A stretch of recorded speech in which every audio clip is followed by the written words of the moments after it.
Should we turn the microphone on, Claire? It's on. Hello, everybody. Hello. I was tricking you. We've made 300, Claire. Yay! I know. Unbelievable. Our 300th Talking Flutes podcast. With me, the old flutey tooty geezer, who plays on a very old silver flute, and the one and only Claire Southworth, who plays on a platinum with 14-carat mechanism. Just goes to show who's the better and more accomplished player, doesn't it, Claire? Maybe. Anyway, we made it. Gosh, who would have thought all those years ago? Yes, it's quite something. We started the podcast because as a result of me not being able to play anymore. And you threw me a lifeline via Trevor James Flutes with an idea of recording podcasts. And, you know, I wasn't even sure of the relevance of podcasts at the start. I'd never really listened to any. I'm now a convert. I listen to a podcast every night before I go to sleep. I love them. Absolutely love them. How about you? No. I spend too long. Every week we have a new one going out live, don't we? And you don't just record it and then just throw it out. There's a lot you have to do in post to balance up and get rid of little teeny bits. So I listen to the Diary of a CEO, and I might listen to some meditation type things. But apart from that, no, I don't. But let's go back. Let's sort of channel all the way back to the beginning. I was messing around with 10 or 11 years ago. I was just throwing rubbish up on the podcast channel as it was then, and it seemed to get a lot of traction.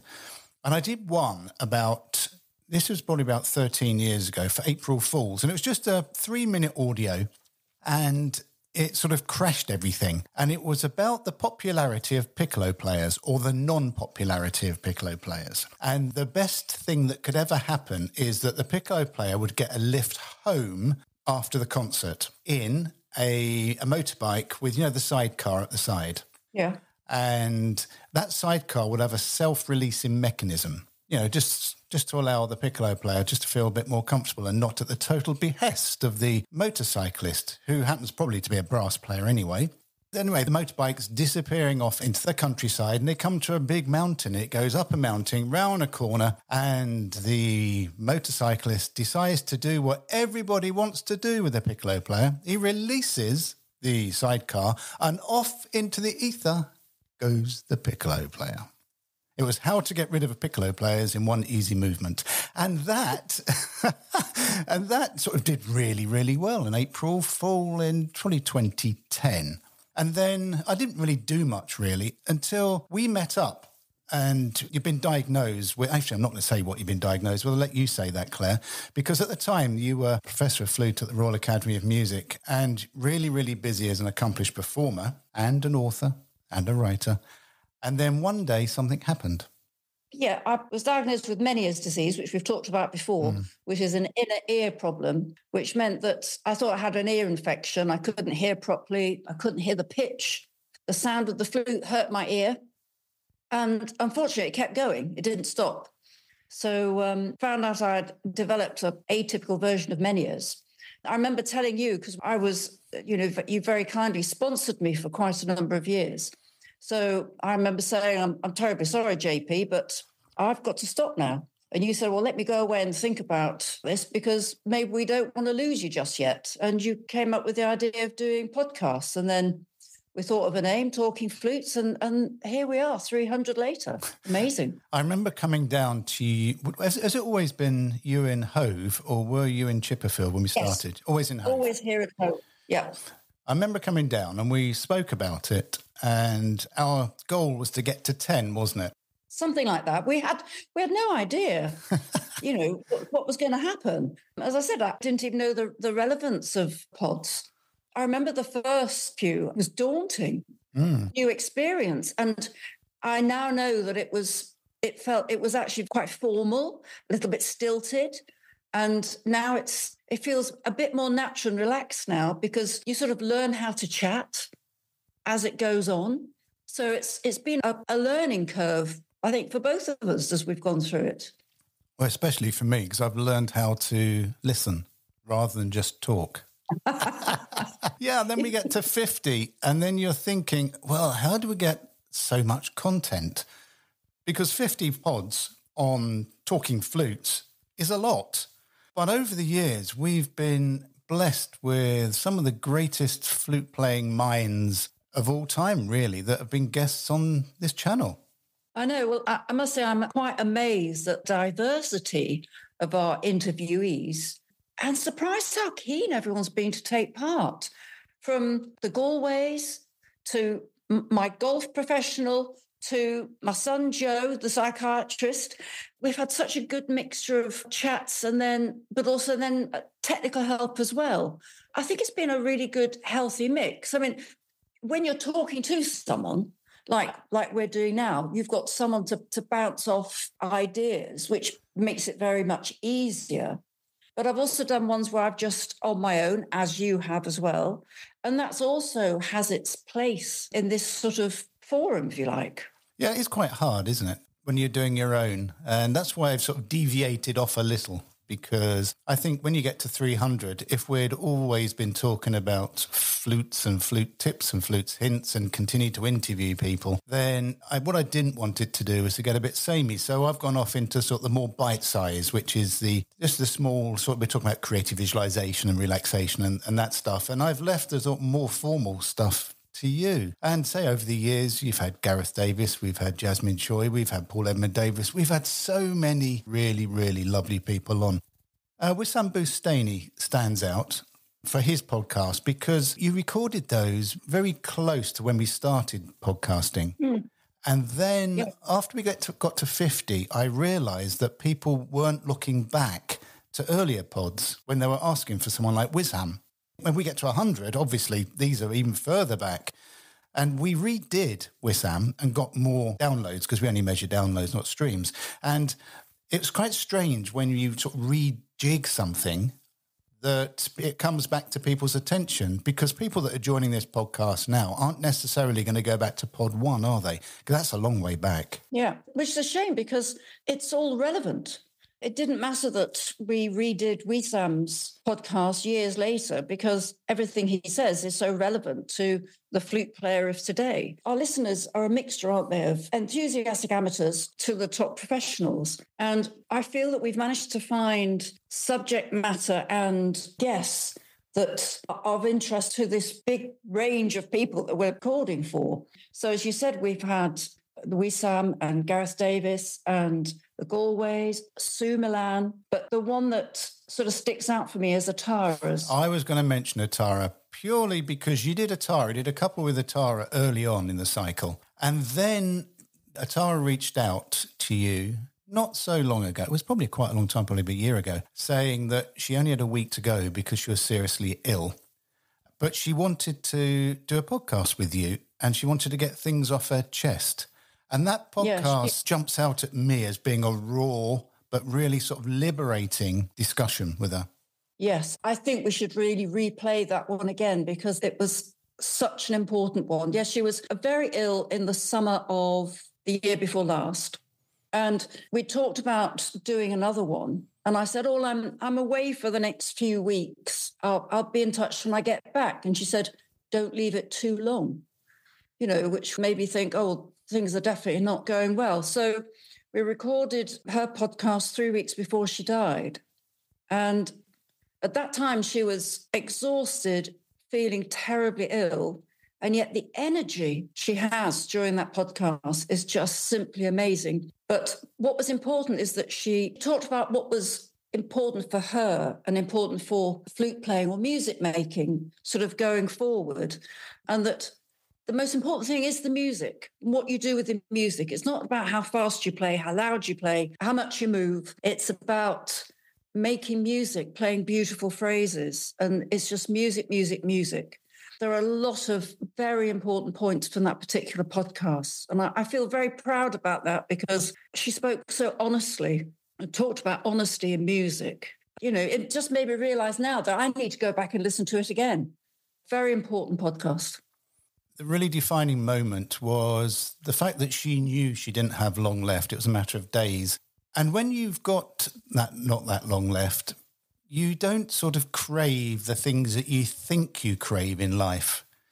The stuff that's really important and that you're really passionate about become central to your whole being. And that podcast was all about saying, you can do what you want, but ultimately it's about the communication between you and the audience. Play fast, but you're not going to turn me on.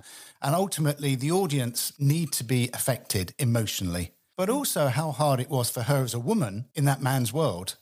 And she managed to get it all out. And it was, as you say, with this energy that was underlying her illness. Yeah, because her daughter told me afterwards that when we'd finished the podcast, she could barely walk. She was just so exhausted. She just found an energy. I don't know how she did that. So, as you know, we're planning a short hiatus purely just to try and rejuvenate our inner selves and our minds, because we've been doing this for nearly 7 years, every week. No breaks. And we're not, that doesn't make sense, does it? We're not stopping Talking Flute podcast, but what we're going to be doing is putting out on the socials and on the web, people to say which episodes they would like to listen to. And I'm going to put up this big list and then get people to choose which ones they want to re-listen to. I'll remaster them. So I'll master them with, obviously, podcasting stuff has come a long way since we started this all those years ago in a little tiny MP3. And I'll remaster it and we'll put it out as a new pod. And that will enable us to have a few months of just going, now what can we talk about of this sideways blowing tube? Yeah, I think that's wonderful. To think we've had such a wonderful mix of chats with various people, and one's just on technique and all genres of music, world music. You've interviewed lots of people playing South American music, jazz, Latin, which is so interesting. And I've done, I suppose, the more serious interviews, if you want to call them that. But I've also had things like very interesting talks with people like Liz Walker. Yeah. And it's been wonderful with Liz because we can just talk about ideas and techniques and bounce ideas off each other. And I've learned that this is a very important feature for a lot of people who are listening, because I'll say, I might do this to get over this technique. And Liz goes, oh, do you? I don't know that one, but I do this one. And it's lovely. It becomes a much more informal chat. And that's fantastic. And also other sort of slightly more bizarre ones. Like I said earlier, I talked with my golf professional and it was about teaching. And it's amazing how teaching sort of practices are so similar with a practical activity. It doesn't matter whether it's golf or tennis or flute or piano. There are a lot of similarities which have really important views and ideas to impart to our listeners. And then the other thing that we haven't mentioned is that Talking Flutes has become sort of, because of our audience numbers, it's become a great platform for people to promote their concerts, their courses, their other music and events. So it's become a way of promoting and exposing what they're doing to a really wide audience. Yeah, 6.5 years of this. So, yeah, Liz is on the list anyway, because yours and Liz's conversations always spike the analytics. There's something really sort of fun about that, because it's impossible to listen to you two chatting without sort of taking a nugget. You flute players taking a little nugget. Oh, I didn't know that. Or, oh, Claire's saying that and Liz saying, and Liz is such a brilliant player and such a wonderful teacher and academic, and says, oh, I didn't know that. So you're sort of, as you say, bouncing off each other. Yeah. And the other thing, you've just reminded me, the other thing that we have done a lot of is answer questions from our listeners. And that's been fantastic. So a lot of the times that we chat together, we've been answering questions. And that's, again, a question that can help lots and lots of other players, not just the person who's written in the question. And it's made us think a little bit as well about how to explain things. It's made you think, because I never proffer that type of advice. As Wib once said to me, you're a very nice flute player, but you're not a great one. Yes, that's a bit of a put down, isn't it? No, I mean, when someone like Wib says that to you, so I always defer to you. I will come in with anything that I perceive is relevant, but I would never go against anything you said, purely because I'm scared of you, and I've always been scared of you. Yeah. So what have you got planned for these coming months? The last podcast, if you remember, I mentioned about the fact that I'm so grateful I've had such a good career and that I wanted to try and give something back. And I offered myself as a mentor for anyone who might want to ask anything, really. And I've had so many people. Oh, gosh. Sorry. No, it's great. I've really enjoyed it. Thanks to COVID, we've got Zoom, because I never knew about Zoom before COVID. And we started Zoom because we had to teach via Zoom when we couldn't actually meet up with people. It's with the people who've written in to ask if I can help them. I've been doing Zoom calls or just emails, and such a range of questions or how to sort of deal with various points of flute technique. It's been great. Yeah, but you see, the thing is, being a musician and being an instrumentalist, it's not just picking up the instrument and just honking it, as I call it, playing it. There are so many variables and there's so many things that can go wrong, and it also depends how you feel, how your lips are. There's just so many components in it. And it doesn't matter at what standard you are, those little components can be fractured every now and then you don't know where that is. And that is why we've covered so many of these little areas that are important to all flute players, whether you're a beginner or a professional. And that's a very important point, is that I've always said, I mean, I did flute courses for, I forget how many years, many years. One of the things I always advertised was that I was very happy to teach all ages, all abilities, because it doesn't matter what level you're at, you can learn something. And quite often, if you're a high level, you can learn something from a lower level. There's always something you can learn, and you learn a lot by listening, not necessarily playing all the time. So all ages, all abilities, it's really a key component. And I remember one of the questions that came in, it was a long time ago now, one of my favourite questions was somebody didn't understand the terminology tonal colours. I made a point that, well, perhaps you should use chocolate, because we've got different tastes of chocolate, chocolate of 80% and milk chocolate and white chocolate and dark chocolate. But that was a very fair point, wasn't it? Is that the terminology, we've got to be very careful in how we term tonal colours, because we all feel and see and smell differently, don't we? Yeah, colour is a bit abstract. So I also use food analogy or texture. Talk about a tone which might be yellow in colour, which might be, maybe it's a white chocolate mousse, maybe it's a pale custard, who knows? We change the terminology in order to help someone understand. And it doesn't matter what it is, as long as they can change something within their sound because of how you've put it across. Okay, so 3 piccolos playing in unison, top F. Can you hear that? Can you visualise it? To me, it's like rubbing your nails down a blackboard. So you get that, don't you? You would get that because that's a visual analogy and an oral analogy to something that you, and it sort of makes you go, Yeah, I don't want to hear it though. Thanks, JP. I was doing some exercise classes last week. I was teaching, and I was getting somebody to play, but at the same time, I was getting to visualise eating a lemon.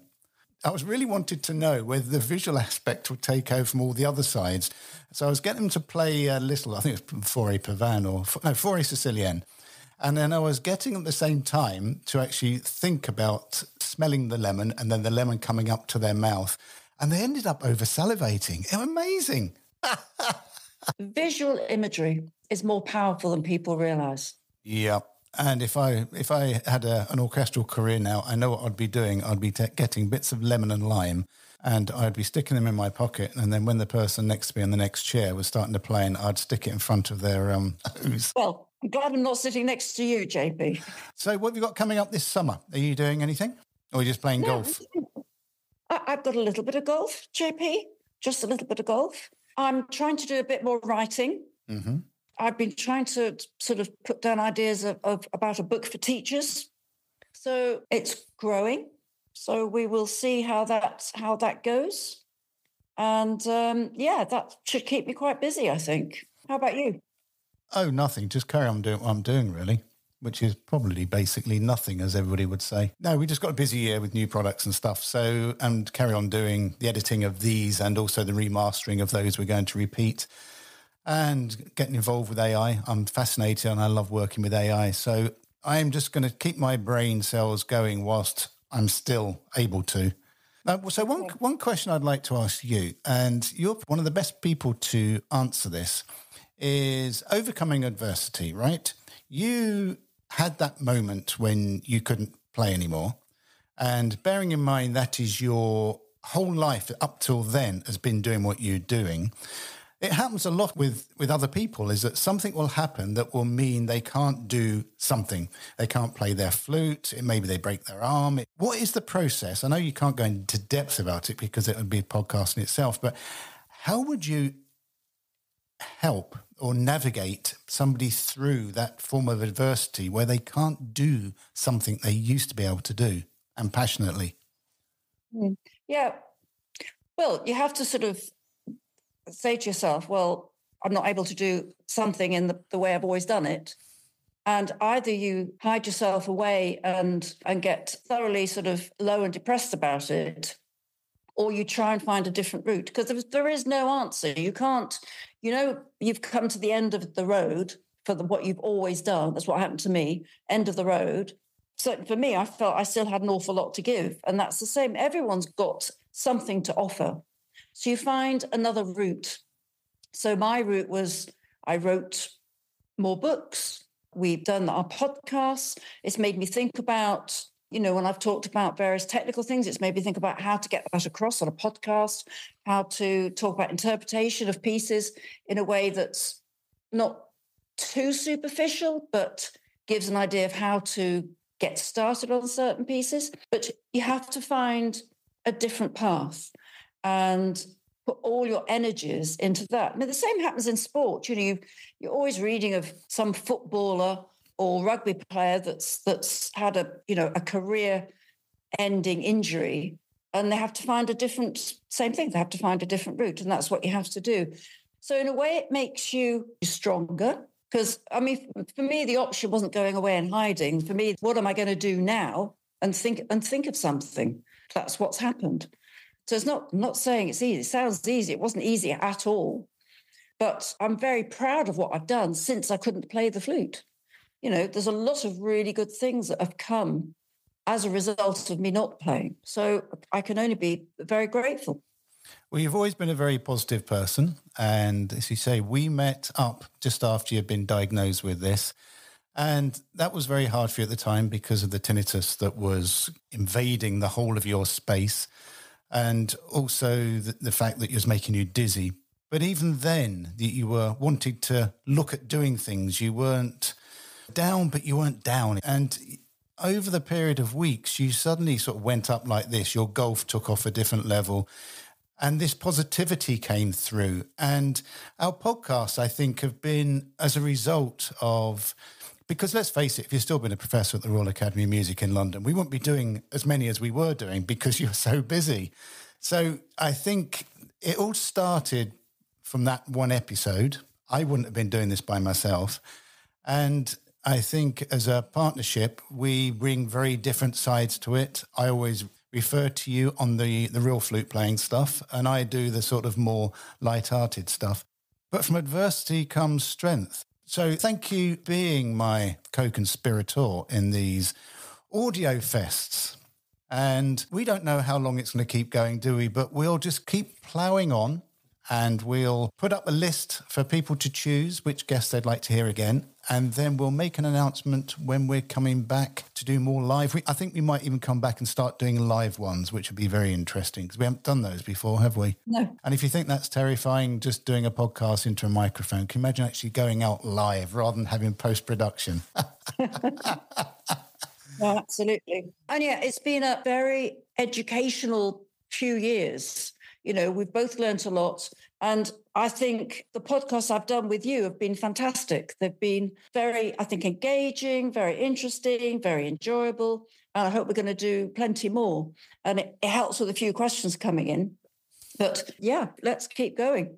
So after 300 podcasts, I'd like to say thank you not only to Claire, but more importantly to everybody who listens. I know I've jokingly said over the last few years, please stop listening, because as soon as you stop listening, we can stop doing it. And the numbers seem to grow. But thank you all so much. And I'm sure Claire would agree that without our listeners, we wouldn't have got to 50, let alone 100, and then certainly not to 300. Absolutely. No, the listeners are what keeps us coming back, JP. You keep telling me, oh, we've had wonderful numbers for the last podcast, and it gets us energized to do another one. And we have lovely comments and questions coming through. And so The only thing is, if you're listening and you think we can do something that we haven't done before, then write in and let us know. We're happy to hear lots of ideas. We want to keep being creative because, as I've said before, as long as you're being creative, that's all you need to be. That's what's important. And that's the essence of Talking Flutes, because ultimately, when you play the flute, you're being creative. Absolutely. Claire, thank you so much. Thank you, everybody. And I raise my red cup of coffee to you. I raise my mug of tea to you. Happy 300th, everybody. Back again next week. I don't know what's on next week, but back next week. Bye, Claire. Thanks, Sophie. Bye.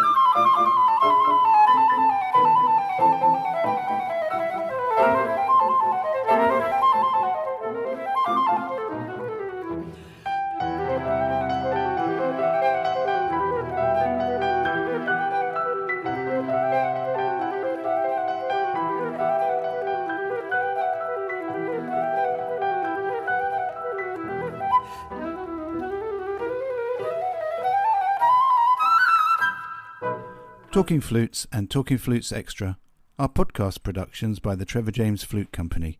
For more information, visit trevorjamesflutes.com.